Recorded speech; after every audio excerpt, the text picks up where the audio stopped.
Chum TV. Furaha kiganjani. Kwa lengo la kuja kufanya ukaguzi baada ya malalamiko ambayo tumeyapata kwa kupitia ofisi za mazingira. Kwa hiyo nimejumuika nao, kweli tumekuja kufanya ukaguzi na tumegundua kwamba malalamiko hayo yalikuwa ni kweli.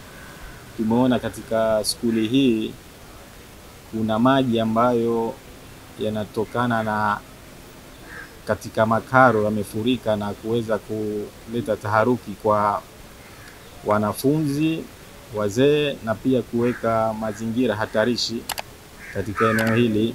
Katika ukaguzi wetu tumegundua kwamba kuna maji yamefurika, kuna maji yametuama katika eneo la jiko, na maji yale tumeambiwa yanatoka katika vile vyoo vya wanafunzi. Lakini pia mazingira jikoni ni machafu, kuna sahani ambazo tayari zimeshavunjika, hawatumii zile waste bin, taka zinajaa haziondoshi kwa muda, harufu kali ukiingia tu katika ile jengo.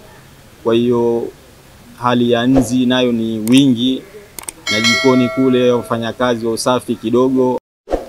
Kwa hiyo hatua tulizozichukua, tumefanya ukaguzi na tumekaa na uongozi wa skuli. Lengo kubwa kwamba wafanye marekebisho ya haraka. Ikifika saa 8 kutoka sasa hivi tutawasikiliza tena wamefikia wapi, kama watakuwa hawajafanya kitu chochote. Kwa hiyo hatua tulizokubaliana kwamba tutaweza kulifunga jengo hili na wanafunzi wote waweze kurudi majumbani ili wafanye marekebisho kwa haraka na mazingira yawe salama na kuweza kuwalinda hao wanafunzi na hiyo kazia pamoja na maradhi ya milipuko ikiwemo matumbo pamoja na uharifu. Agizo tumepokea. Lakini sasa agizo unatupa kwa ajili ya kufanya hizi. Kwa nini huko kumejaa maji? Kwa hiyo haya maji hapa sasa hivi ndio mashine ipo inafanyaje? Inatoa kupeleka nje.